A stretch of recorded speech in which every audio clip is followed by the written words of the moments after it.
অকস্মাৎ অন্তরে জেগে উঠেছে অদ্বৈত প্রভুর অন্তরের কথা। হরি বল।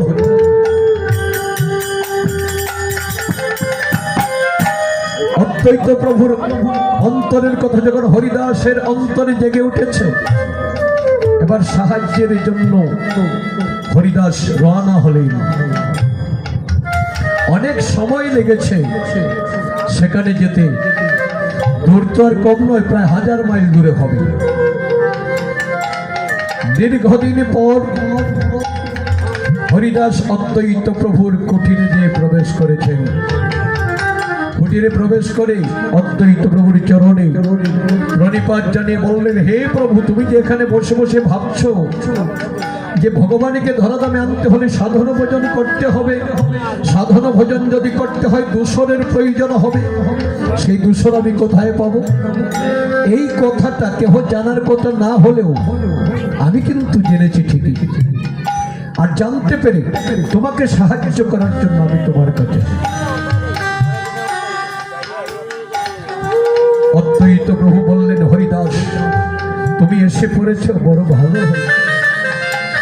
এসেই যখন পড়েছ, আর বিলম্ব নয়, অতি সত্বর বলো কোন কৌশলে ভগবানকে ধরাধামে আনতে হবে।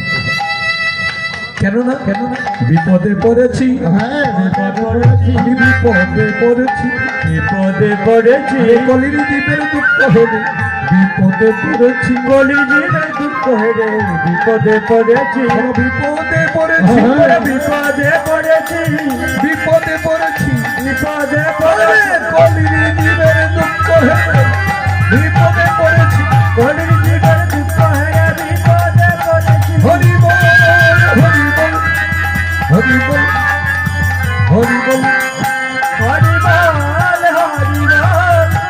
হরি বল, হরি হরি বল। কলির জীবের দুঃখ দুর্দশা দর্শন করে আমি বড় বিপদে পড়ে আছি হরিদাস। আমি যে কলির জীবের যাতনা সহ্য করতে পারছি না। তুমি কি কলির জীবের আচরণটা দেখেছো? কলির জীবের আচরণ হলো, দেখুন সজ্জন মণ্ডলী, আজকালকার দিনে যাহা ঘটছে বা ঘটবে, আজ থেকে 500 বছর পূর্বে মহাজন সিদ্ধান্ত দিয়েছেন। সিদ্ধান্তটা কি? চোরকে ধরতে, সাধুকে বাঁধে, পথিককে লাগাইয়া ফাঁসি। আরে ধন্য কলির যুগে রাজব তামাশা, দুঃখ লাগে আর হাসি।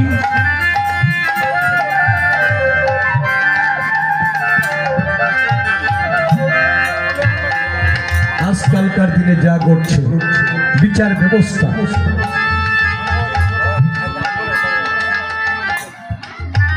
আমি কিন্তু দেখুন অনেক বন্ধু বান্ধব আছে আমার, কিছু কিছু বন্ধু বান্ধব আছে হবিগঞ্জের কোর্টে, অনেক উকিল বন্ধু বান্ধব আছে, মহরী, এই ধরনের বন্ধু বান্ধব আছে। মাঝে মধ্যে সাক্ষাৎ করার জন্য যাই। আমাকে দেখলে অনেকে ভাবে যে মামলা টামলা আছে কিনা।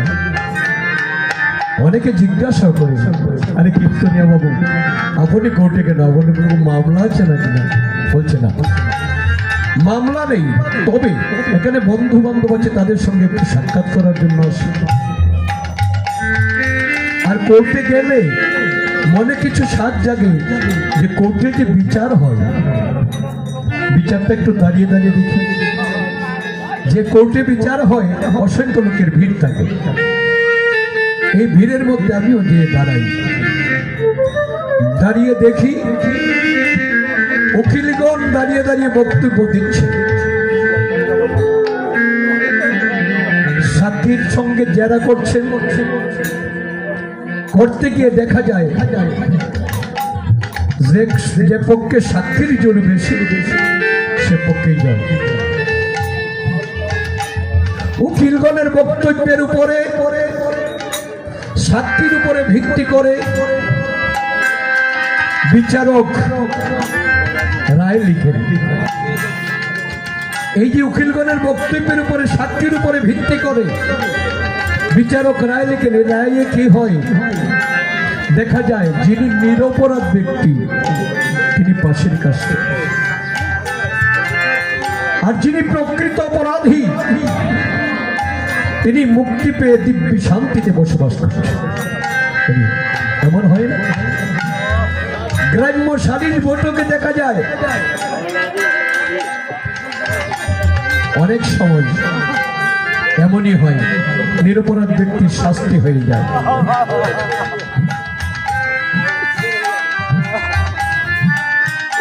তাই আমাদের একজন সরকার মহোদয় একটা গান লিখেছিলেন, ওই লোক গ্রামে বসে বিচার করে, অন্যায়কে ন্যায় করে, গ্রামের যত সর্দার এনে বেবিচারে করে বসে। গ্রামে গরিব দুঃখী ছিল যারা, বেবিচারের চাপে তারা দুহাত তুলে বলে, হরি শান্তির বাড়ি করো বরস। কলিকালে এই পৃথিবী টাকার বশ, ডাকাতেরও জগৎ বান্দা, চেয়ারম্যান উকিল হাকিম মামলা ফৌজদারিতে করে মামলা, কোর্ট কাছারি করে বস। টাকা দিয়ে আইনের ঘরে কত বেআইনকে আইন করে, মার্ডার কেস তালাশ পেয়ে দেশে দিয়ে বাড়ায় পৌরস। কলিকালে এই পৃথিবী টাকার বশ। এই যে বিচার ব্যবস্থা,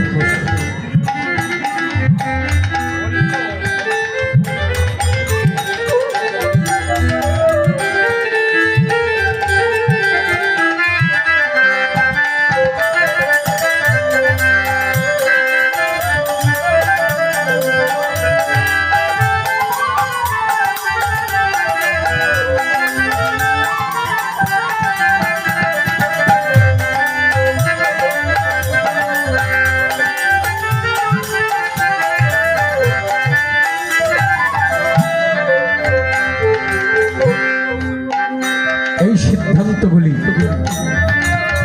আজকে যে এইগুলি ঘটবে, এই সিদ্ধান্তগুলি 500 বছর পূর্বে মহাজন লিপিবদ্ধ করে রেখেছিলেন। চোরকে ছড়তে, সাধুকে বান্ধে, পথিককে লাগাইয়া ফাঁসি, আর ধন্য কলির যুগের আজব তামাশা, দুঃখ লাগে আর হাসি। চোরকে ছেড়ে দিয়ে সাধু ব্যক্তিকে আটক করে গাছের ডালে ফাঁসির কাস্টে ঝুলিয়ে হত্যা করছে। হে হরিদাস, এসব দেখে আমার বড় দুঃখ লাগে, আবার কখনো কখনো হাসিও পায়। আমি যার সহ্য করতে পারছি না, একবার কৃপা করে বলো কোন কৌশলে ভগবানকে ধরাধামে আনতে হবে।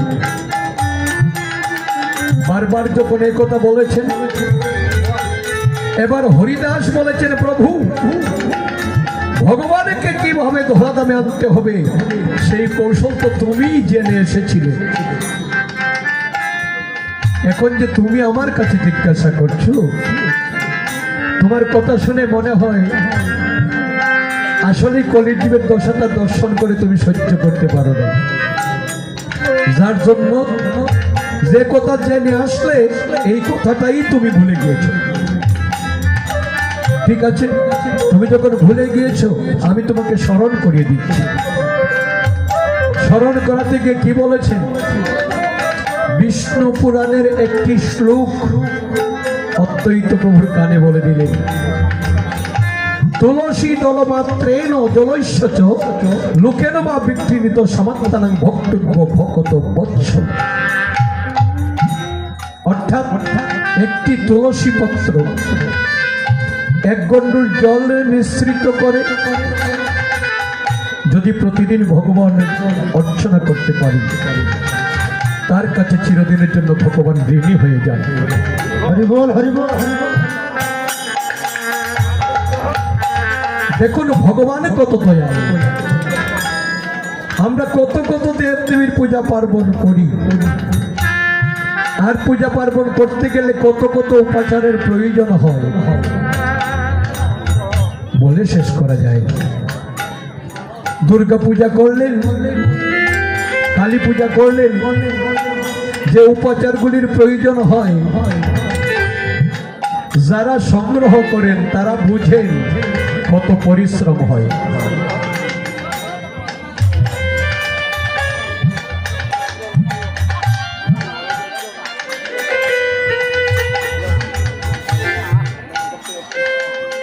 যারা সংগ্রহ করেন তারা বুঝেন কত পরিশ্রম হয় যদি একটা উপাচার কম হয়। অনেক চেষ্টা করেও উপাচারটি আপনি সংগ্রহ করতে পারেন না, সেটি কি আপনার অপরাধ? আপনি অনেক চেষ্টা করেছেন, সংগ্রহ করতে পারেন নাই, সেটা কি আপনার অপরাধ হবে? সেটা কি অপরাধ? আদৌ নয়। কিন্তু এই দেব দেবীর দৃষ্টিতে সেটাই অপরাধ। এই যে কিঞ্চিত অপরাধ হলো একটি দ্রব্যের কারণে, সেই অপরাধের মাসুল আপনি সারাটি জীবন ভর দিতে হবে, ক্ষমা পাবেন না। কি চমৎকার কথা দেখুন, সামান্য অপরাধ হলে সেই অপরাধের ক্ষমা নেই দেবতাদের কাছে। ভগবান বললেন, হে জীব,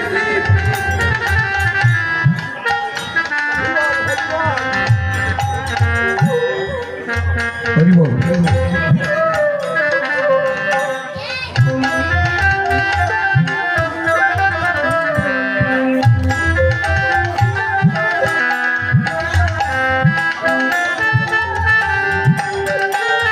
তোমরা যে কোনো দেবদেবীর পূজা পার্বণ করো না কেন, কিঞ্চিত অপরাধ হলে সেখান থেকে তোমরা পরিত্রাণ পাবে না। অপরাধের মাসুল সারাটি জীবন ভর দিতে হবে। কিন্তু একটি কথা জেনে রেখো, এই জগতে যারা আমার ভক্ত, আমার পূজার্চনা যারা করে, তাদের কোনো উপাচারের প্রয়োজন হয় না।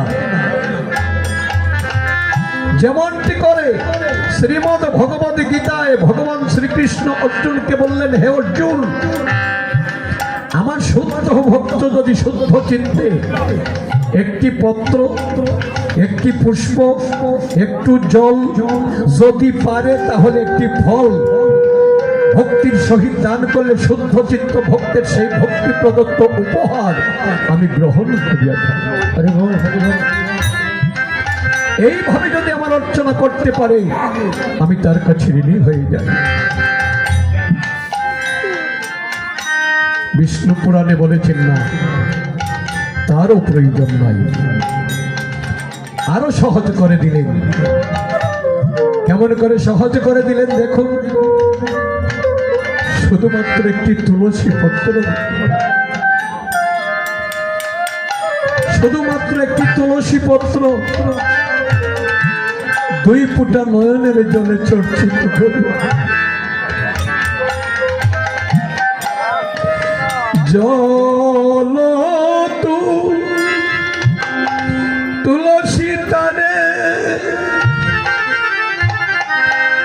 আরে দে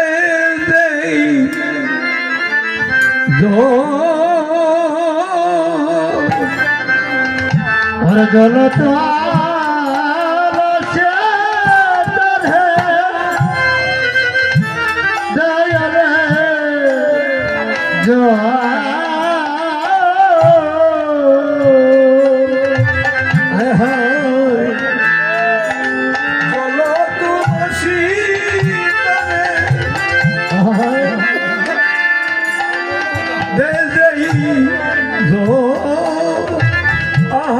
জল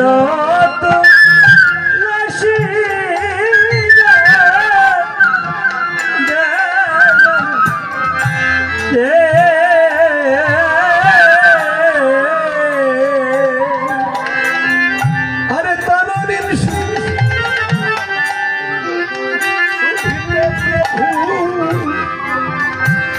করে না চিন্ত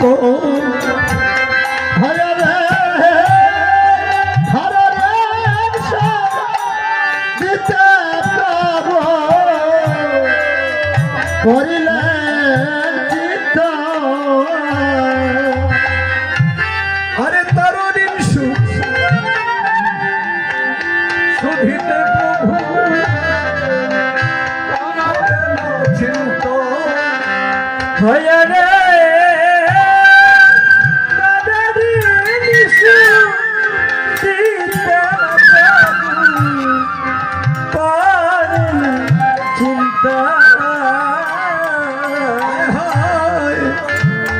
জল তুলসী সমঘরে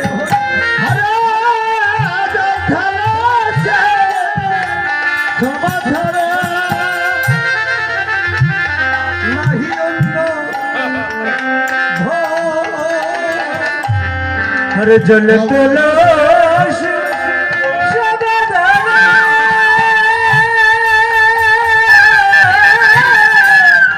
हरे नहीं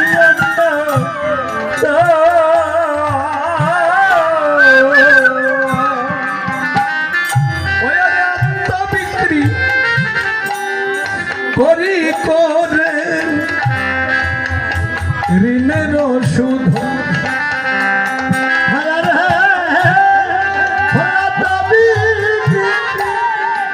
করি করে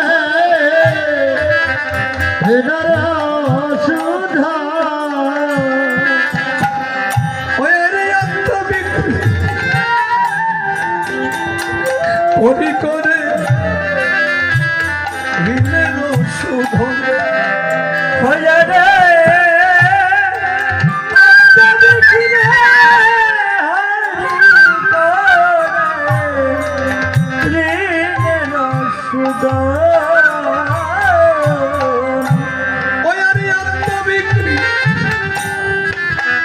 করি করে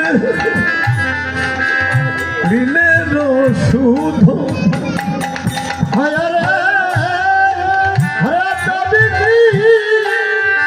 করি করে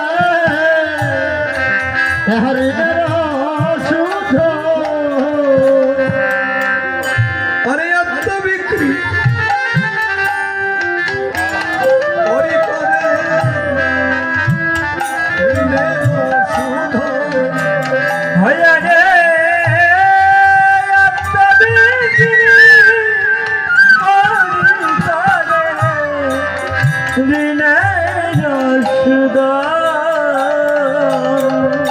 শুধুমাত্র একটি তুলসী পত্র 2 ফোঁটা নয়নের জলে চঞ্চিত করে যদি নিত্য আমার কাছে অর্পণ করে, সেই শুদ্ধচিত্ত ভক্তের কাছে আমি ঋণী হয়ে যাই। আর সেই ঋণ পরিশোধার্থে একদিন আমি তার কাছে নিজে বিক্রি হয়ে যাই।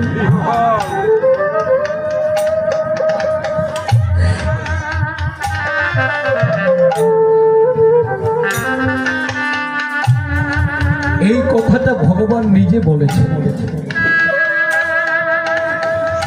তাই হরিদাস বললেন, প্রভু যেহেতু ভগবান কথাটি নিজে মুখে বলেছেন, আর বিলম্ব নয়, তুমি অতি সত্বর সুরধনী গঙ্গা তটে আসন পেতে বসে বসে তুমি তুলসী পত্র আর তোমার নয়নের জলে অর্চনা করতে থাকো। দেখবে তোমার সেই ঋণ শুধার্থে ভগবান একদিন ধরাধামে চলে আসবেই আসবে। তাই হরিদাসের কথা মতো অদ্বৈত প্রভু সুরধনিতে আসন পেতে প্রতিদিন একটি করে তুলসী 2 ফোঁটা নয়নের জলে চর্চিত করে ওঙ্কার করে বলেন, হে ভগবান, ভগবান তুমি একবার এসে দেখে যাও, হে তুমি একবারে এসে দেখে যাও, তুমি একবার এসে দেখে যাও, তুমি একবারে এসে দেখে যাও, তোমার কলির জীবে কি দুর্দোষ, একবার এসে যাও, হে তোমার কলির জীবে দুর্দশা, তুমি একবারে এসে দেখে যাও,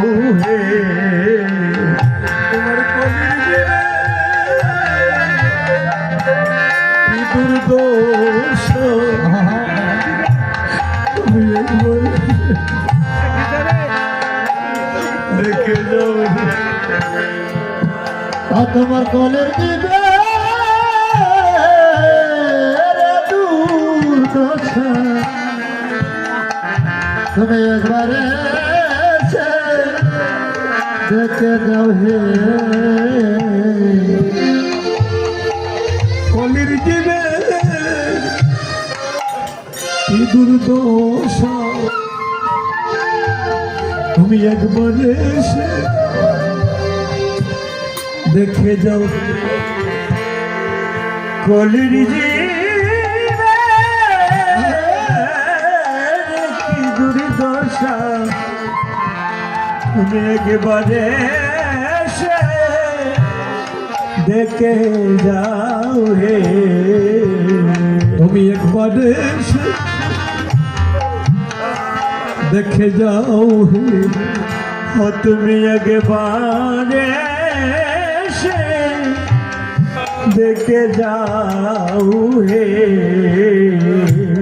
এইভাবে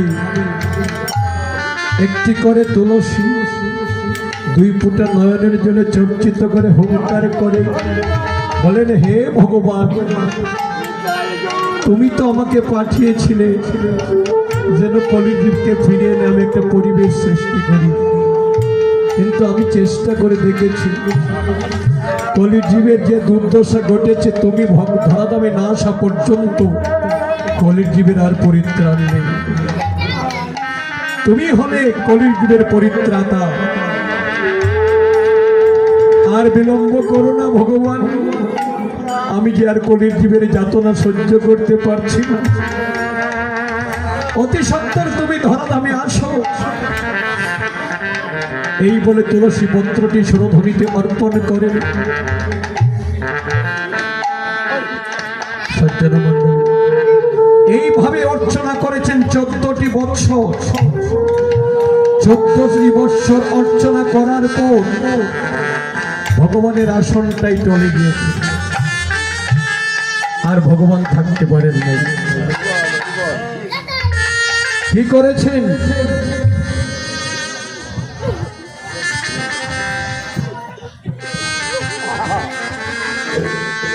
ভগবান আর থাকতে পারেন নাই। 1486 খ্রিস্টাব্দের 18 ফেব্রুয়ারি 892 বাংলার 23 ফাল্গুন, বারটি ছিল শনিবার, সন্ধে প্রায় 6:30 ঘটিকায়, ফাল্গুনী পূর্ণিমা তিথি, পূর্ব ফল্গুনী নক্ষত্রে সিংহ রাশিস্থ ভাস্করে পূর্ণগ্রাস চন্দ্রগ্রহণ লগ্নে ভাগীরথী নদীর তীরে নিম্ব বৃক্ষের নিচে শচীগর্ভ সিদ্ধু উপলক্ষ করে আমার গৌর সুন্দরের জন্ম হল। হরি বল। তাই বৈষ্ণব কবি পদে ভাব দিয়ে বলেছেন, ফাল্গুনী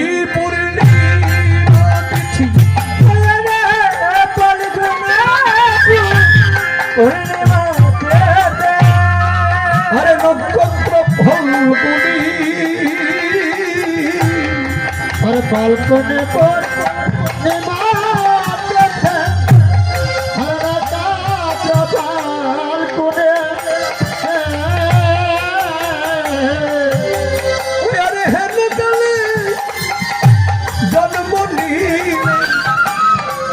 আমার গৌর গুণমণি জয় জয়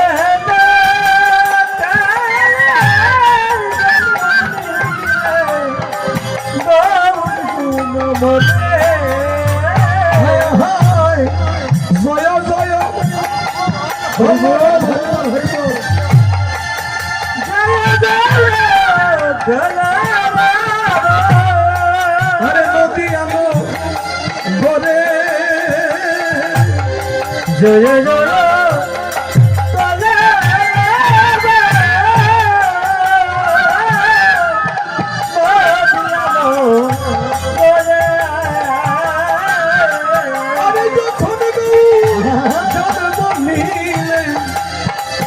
সচিরানীর ঘরে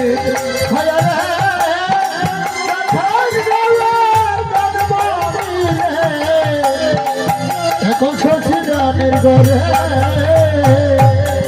এবার বৃন্দাবন দাসে কয় আর কিশোরের ভয় ওরে বৃন্দাবন দাসে আরে কিশোর সমনের গোয়া আমার গৌরাইলা নদিয়া নবনে মায়া বড় গৌরা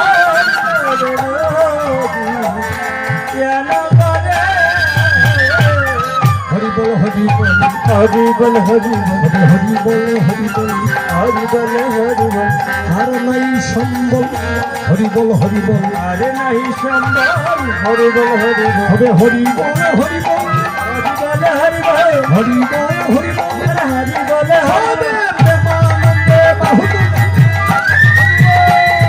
প্রেমানন্দে বহুতুলে হরি বল হরি বল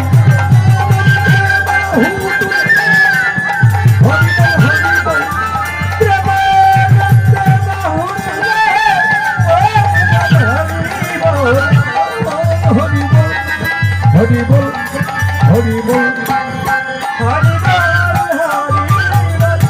হরি বল